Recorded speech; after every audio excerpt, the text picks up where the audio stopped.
Namaskar and welcome to Public Forum. I am Charu Karthike. In this edition of Public Forum, we'll be taking a look at the potential of hydropower in the country. India is a power deficit country, and our dependence on our traditional source of thermal energy on coal is essentially widening this deficit that we are talking about. There is problem of coal linkages, and there are thousands of megawatts of installed capacity that is ready to be used, but it is not being put into the government is not being able to put it into the grid because of unavailability of coal. Against this background, and also against the global debate of the environmental sustainability of resources like coal, hydropower becomes an important resource to bank upon. But what exactly is its potential? How much are we doing to harness all of its potential, and what more needs to be done? These are some of the things that we'll be trying to take a look at in this edition of Public Forum.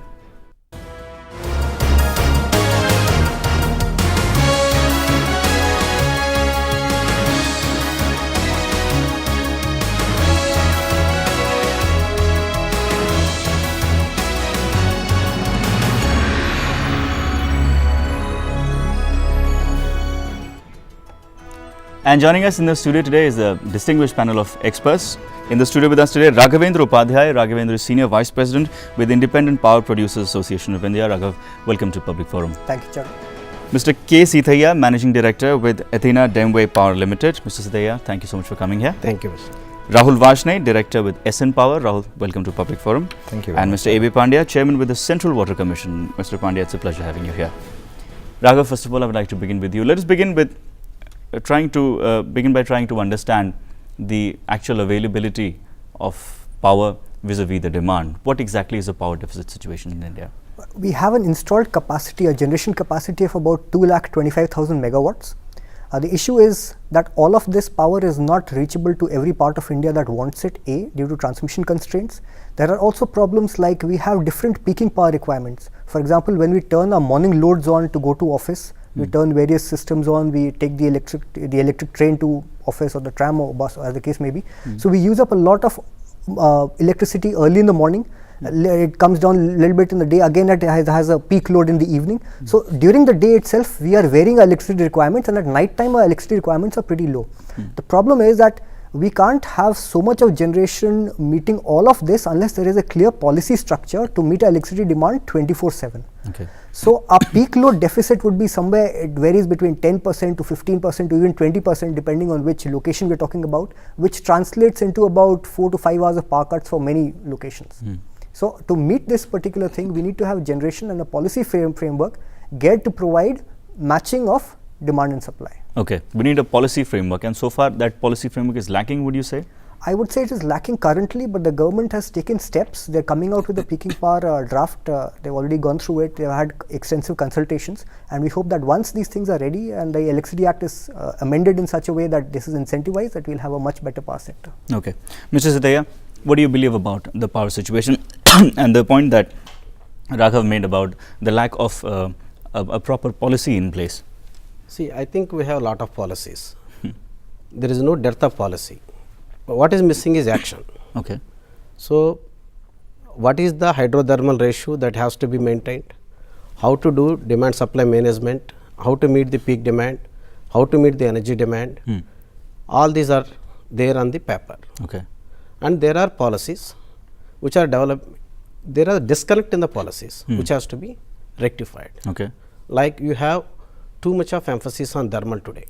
The whole machinery of government is working for thermal projects, and when they went for thermal generation, now they are facing both gas being not there, and with the gas projects on national average PLF is around 23%, more shame than hydro average plant load factor in drought season. And secondly, coal projects, there are so much of generation that is coming up, but they are having the uncertainty of coal availability. And with the world's largest power grade coal reserves, we have to import, and even today we don't have the machinery. How we will import, how much we will import, what quality we will import, how we will transport, where to transport, so that all the projects that are under construction coming up for commissioning very soon will have the coal availability. We have created a scarcity of fuel. So we have power policies, but we don't have integrated energy policy, where how much coal based is coming, how much coal will be available, similarly how much gas is available domestic, as well as how much we have to import, and even the pricing of both. Now, even the gas pricing is becoming a bigger issue. Okay, let us go to the economics. When you have a idling gas capacity, how do you meet the gas supply to them? So, you have to come with some transparent mechanism to meet the gas demand. And all these are thermal projects, base load stations. Then again you have renewables. Both wind and solar are not, they can meet either base load or peak load. They will generate as per the availability of sun or otherwise wind. So, what is the controllable generation is there only with hydro. We are blessed with more than 1,50,000 megawatt hydro potential, and we have not been successful in tapping not even 30% of it. And the policies are there. Now, what we require is not the policy. We require a mission. Okay. We require action. Okay. Two significant points you're making. One is that we lack a comprehensive energy security policy, which is surprising given the fact that our government always stresses upon the fact that apart from food security, energy security is also something that is really our target. And the second point being that whatever policies we have, they exist on paper, their implementation, we are lacking in that department. Rahul, you agree with that broadly with those 2 points? I agree. I mean, in terms of our peak deficit and all, this is also largely dependent on how you do a load shedding in various parts of the country. And the second major important factor is the interconnectivity. You have generating stations which are willing to supply, but you don't have interconnectivity, the grid. For instance, the south has still 16 to 18% peak deficit, whereas in some of the parts like North India, it's going down. You know, so the interconnectivity is really important. And as Mr. Sithaiya said, we have lots of policies. It's all in paper. However, you know, you need to come out of it, start fresh drafting something. We are trying to tweak these, you know, policies and procedures all the time in order to facilitate or make something new. But what is required is clean the slate, start afresh, and think about what is logically required for us. It's also a mix of thermal and hydro generation. Now, more than 50%, around 60% of the generation is coal based now, which is 24/7 now, and which is around 130,000 megawatt, which fluctuates based on availability of coal to a particular power station and all the other factors. Now, do we need this kind of a generating module, or we need something else? Generally, the load pattern which domestic as well as industrial consumers have is matched with what is hydro projects, you know, typically have the generation profile.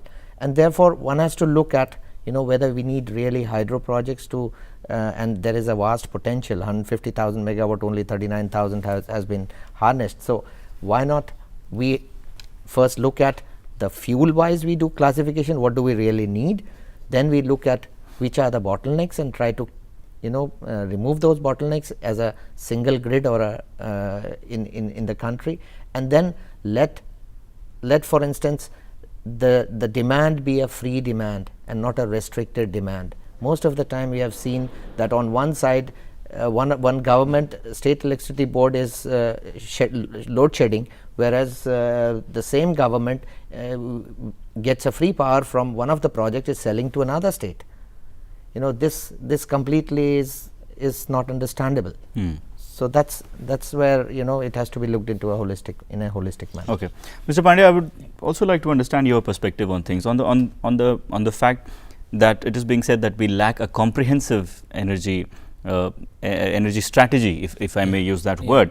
I mean, trying to understand the fuel combination, what are the resources available, in what mixture should we be using them, how much is the demand, and then looking at the potential of all those resources. We have a Ministry of Power, we have a Ministry for Water Resources, we have a Ministry for Non-Renewable Resources as well, then we separately have a Coal Ministry. We seem to be investing a lot of effort in trying to regulate all the sources that we have, but then a platform where all those efforts could become integrated and provide a complete strategy, that seems to be lacking. You agree with that, and if yes, why is that?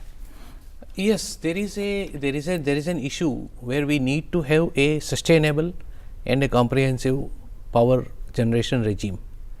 We are currently having thrusts on all the three areas, like the non-conventional energy, the thermal energy wherein the nuclear and gas based and coal based come in, and then the hydro.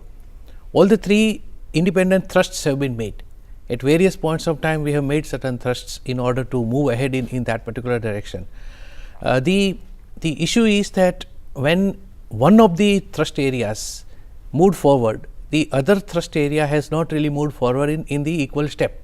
For example, when we made the thrust on thermal picked up relatively faster, but then the corresponding pace of development in hydro has actually lagged. And that has, over the period of time, we have got this deteriorating thermal to hydro capacity ratio, which has been not from now, but at least about 20 years before now also we had been worrying about this.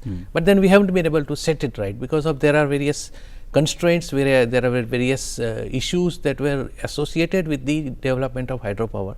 Some of them were right, but then many of them were actually wrong. And because of the extraneous factors influencing the hydro development, this lopsided mix has occurred, which is now creating problems for us. For example, extraneous factors like? Extraneous factors in the sense that many a times there were certain issues which were like anecdotal evidence or anecdotal factors of a particular project having a particular kind of a problem, and then that problem was kind of magnified and then applied all across the sector. For example, there is a very widely believed and widely debated issue, that of the methane emission from the reservoirs. Now, this particular evidence came out of one reservoir in Africa, and then it was uniformly applied all across the world. And now every reservoir that you try to create, this issue has to be debated and people have to be satisfied about it. Whereas the contexts are entirely different. We should not have been doing that. Same thing happens with relation to the seismicity. Same thing happens with relation to many other similar issues. So the debate has to be more on the engineering side, more on the rational side, but that did not happen. And that has created this kind of a shortfall.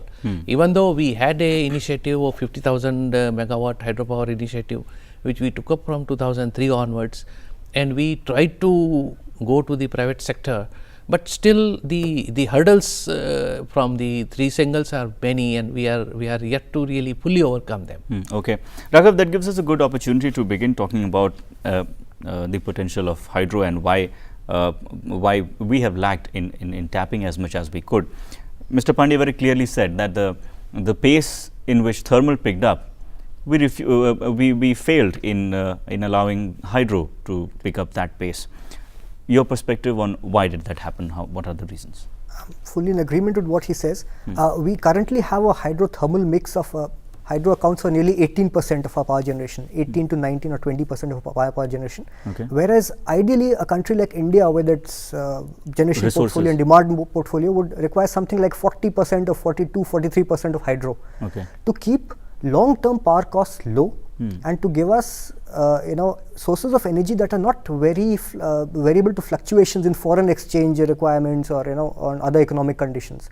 Because your water is basically coming in free, your variable cost of hydropower is nearly zero, and it remains so for the long run. Now, the reason why we have not been able to go ahead with this, you see the thermal generation, and we represent all kinds of power producers including thermal as well as hydro.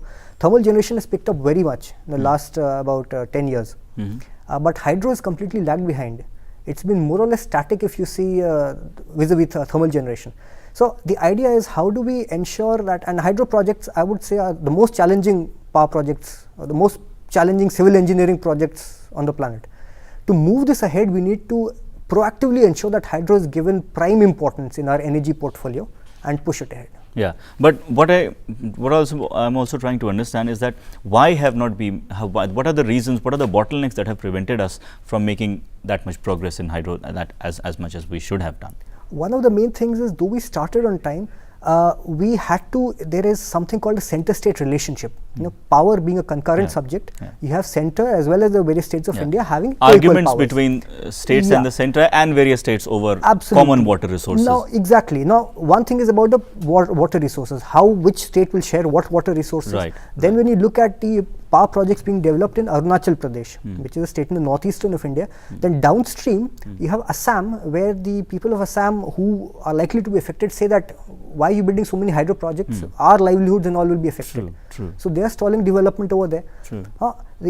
issue is that we have to take all these people into confidence and work out a project when we have taken stakeholder consultation so that they develop these projects. And it's not that we've not done it in the past. You know, the Bhakra Nangal and all those projects in Punjab ushered in the Green Revolution.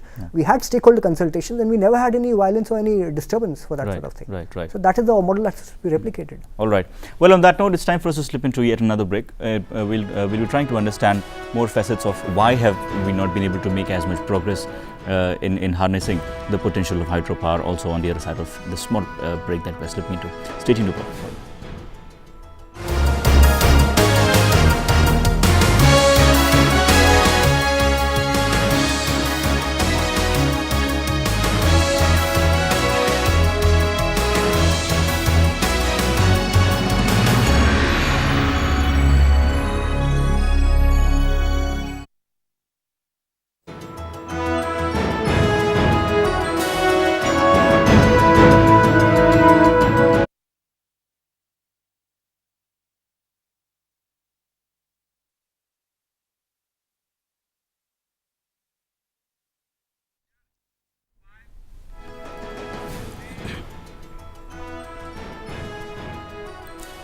Welcome back. You're watching Public Forum, and today we are talking about the potential of hydropower in India and how can it be better harnessed.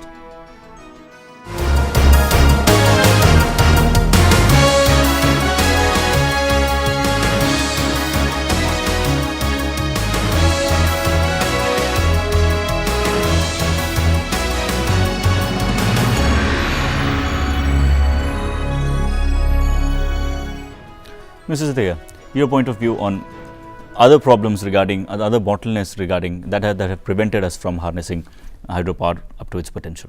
Actually, my observation is like this. Initially, government has emphasized on bigger projects like Bhakra Nangal, Nagarjuna Sagar, Sri Sailam. Wherever funds are available, those projects were successful. Okay. So basically, you need money.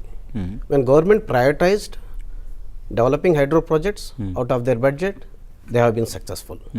When their priorities went for other sectors, power sector also suffered and hydro sector also suffered. Okay. But thermal sector has been successful once the public sectors have been created. Unfortunately, the public sectors that are created for hydro project development, either in joint sector or otherwise, they have taken longer time because of numerous problems like land problem or otherwise environmental issues. Okay. And later, when in 1990 onwards, when this project, power sector was opened for private sector, private sector has shown more interest towards thermal than hydro. And in because of these bottlenecks? Not only bottlenecks, actually the issue is hydro wherever the state required for itself, it was successful. Like in southern India, like Kerala, they have tapped almost all their hydro. Okay. And except for interstate disputed river projects, all other projects in Tamil Nadu, Andhra Pradesh or otherwise Karnataka, they have been developed. Okay. And wherever the potential is abundant, but they don't require that much of power, they have suffered, like Himachal Pradesh, Uttarakhand, whole northeast, Arunachal Pradesh. Their requirement is far less than their potential. So basically, this has to be developed by somebody else, either the public sector or the private sector. Okay. Public sector doesn't have unlimited money to tap all this 1,30,000 megawatt or otherwise, which is untapped at that time in 90s. So basically, private sector has to take a more active role. But the private sector, before it could click, whether it is in thermal or this, till 2003 Act came into force, it couldn't succeed. Okay. Only limited way private sector succeeded in thermal also. After 2003, it is only thermal which has picked up because the gestation period of thermal projects is less than of hydro projects. So for a private sector, the money revenue realization early is the key. So obviously they are governed by commercial lines. Only few developers are serious and they are struggling. And when they are developing a project in a state which basically allows it to be set up, to be operated for let us say 30 or 40 years and then sold the power to other side, they went for unreasonable demands like upfront premium and they want more free power and they want more employment. They demand more employment than otherwise they would have gone for in public sector implementing it. So it has taken a lot of time for the states to realize what is best for them to develop early. and some of the states were successful like Sikkim. Okay. Some of the states like Himachal, they gone for more and more free power, the baseline 12%, 18%, 30%, above that you have to bid for it. Okay. So they have taken a beating, and then in some of the state like Uttarakhand, they went for all-out development and award of it became more of award machinery rather than ensuring an implementation. Okay. And then again with the environmental activism that is being there, it is dragging the development period more for the private sector. So basically the interest is confined to few projects by the private developers, and now there are a lot of licenses in the private sector, Okay. which may or may not be active in near future. So you are locked up in a situation where the government can't take them back and allow them to develop, or at the same time they have to come out with a overall incentive package for them to be developed, because power is power, whether you develop hydro or thermal. So you want to see the rate for kilowatt hour and don't recognize the intrinsic value of hydropower development, which is normally can supply power for 100 years. Even some of the run of the schemes can run for even more than 150 years, Okay. kind of thing. So somebody is developing an asset which will run for 100 years and he will be owner for only 40 years. You have to reward him. Okay. And But we fail to see the long-term vision behind it, and we basically look at only the short-term you have to see benefits. You have to incentivize the hydro development by the either joint sector or private sector, Okay. or otherwise you should put lot of money into your public sector companies and ensure they efficiently implement the projects. Okay. Apart from that, I Yeah. would say one more thing. Hydro projects are primarily such projects where we interact very substantially with the nature. Compared to, let's say, thermal project, our resource requirements right upfront is very great. We need huge amounts of land, we need huge amounts of materials. Over the period of time, it will be minuscule compared to a thermal project. But initially, they are too large. Right. And those resources are such that they are primarily have to be managed by the government. Okay. For example, the land, the forest land that has to be made available, or the various other agreements or the arrangements that have to come. So the government will have to be an equal partner in the development. Then this particular issue can be resolved. Number two is that the level of expertise required in developing and putting a hydropower project in place is not really that widespread.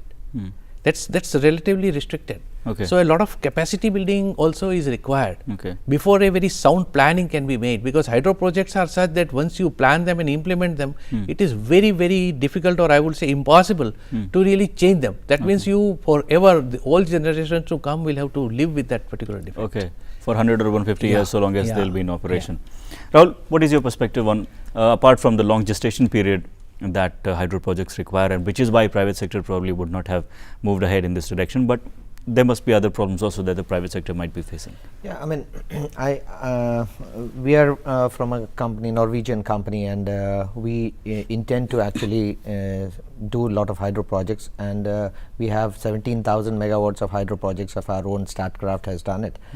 Okay. It has to be done by companies who have the wherewithal in terms of technical knowledge, the latest technologies which are required for these, and it needs a thorough planning and execution methodology, which not many private players after 2003, when this was given to the private developers, not all had done their homework correctly, I guess, and they all jumped into a bandwagon considering that this would be a very, very lucrative business. But double the time, half the plant load factor, and double the time in terms of getting return on your investment probably made most of these developers get aligned towards the thermal projects. Okay. But also the states, what they did, each state, hydro being a state subject, each state had its own hydro policy. And with which some of them didn't even had hydro policy, and they started allocating projects to various developers on an MOU basis. Okay. Now, MOU basis was one particular thing, which is sometimes it was also maybe first come first serve, or maybe without advertising. Now, most of these projects have been allocated through MOU basis or through these means to various developers who probably during the financial turbulence which we have are not able to lift these projects, so they cannot even swallow it or take it out. They are stuck. The government cannot take them because they don't do enough. The banks, even if the project is in construction, bank doesn't pushes any company enough if they are let's say defaulting or. But were they not able to foresee this when they started these projects, when they entered into all of this? Were they not able to foresee that these problems will come? One of the biggest problem is the geological surprise in case of hydro projects. They are all tailor made, and the geology or the sub-Himalayan geology is very fragile. It's not very predictable, and even if you have best of international expertise, probably they still need to have a lot of measures to be implemented before you work on these geologies. And geological surprise, people realized after doing a few projects that can really double the cost and double the time as well. Okay. So the entire financial viability on which you started taking up the project probably goes away in a whisker looking at those kinds of geological surprise. So that in spite of all the technology available, the geological surprise would still exist. There's no way to predict to be as accurate as possible as to what we could be expecting. I would supplement that particular issue. Yeah. Two things are there. In case of hydro especially, the emphasis was on putting the project on stream, whereas in case of hydro, what is most important is to do a thorough diligence, do a thorough investigation. A very thorough investigation is needed. A series of alternatives have to be examined. We used to do that as a part of the government sector when the government was executing those projects. Okay. So the planning period was a relatively longer period. Now in this particular scenario, what has happened is that in order to bring the project on board, in order to achieve the financial closure, all these issues have to be really compressed in a very, very short time. Now when you have to go to a hydro project by definition will be in a remote area. You will have a lot of difficulties with relation to the infrastructure, even for the investigations. So compressing time below a certain limit is really not feasible. And unless the investigations and unless the studies are done with the certain amount of thoroughness, the magnitude of the surprises or the effect of surprises really builds up exponentially. All right. And that is the problem where many of the people who thought that hydro is an easy field and that's an kind of an easy choice has had this kind of thinking. They've had second thoughts about it. Yeah. I think one more point I would like to add, most of these hydro projects are remote, and there is very poor infrastructure there. So accessibility and developing the infrastructure has become a real bottleneck for most of the developers, and especially public roads to the extent of 200 kilometers or 100 kilometers. Typically a private developer cannot afford to build it up from his own cost. It has to be a government hand holding, and the state probably went in for bidding, as Mr. Sithaiya said, through asking for free power and other upfront premiums methodology, took the money, but they never have fulfilled their responsibility of hand holding a developer as well, in terms of supporting in case of land acquisition, R&R issues, approvals and clearances, and infrastructure matters. These are very, very essential, and without government intervention or let's say hand holding and support, a hydro project cannot move forward. Especially a private developer can't do it. Even NHPC has failed in several places, wherein the state government has to chip in, and of course they have better access and they probably can get the state government in, but for a private developer it becomes a little difficult. Well, on that note, we are slipping into yet another break. So far we've been talking about the obstacles at hand. When we come back, we'll be trying to understand what is the way ahead, what are the various solutions that can be envisaged and that can be worked upon, how much is the contribution needed from the private sector as well as from the government that still needs to regulate and still needs to do a fair bit of hand holding, as Rahul just said. Slipping into a short break, do stay into Public Forum.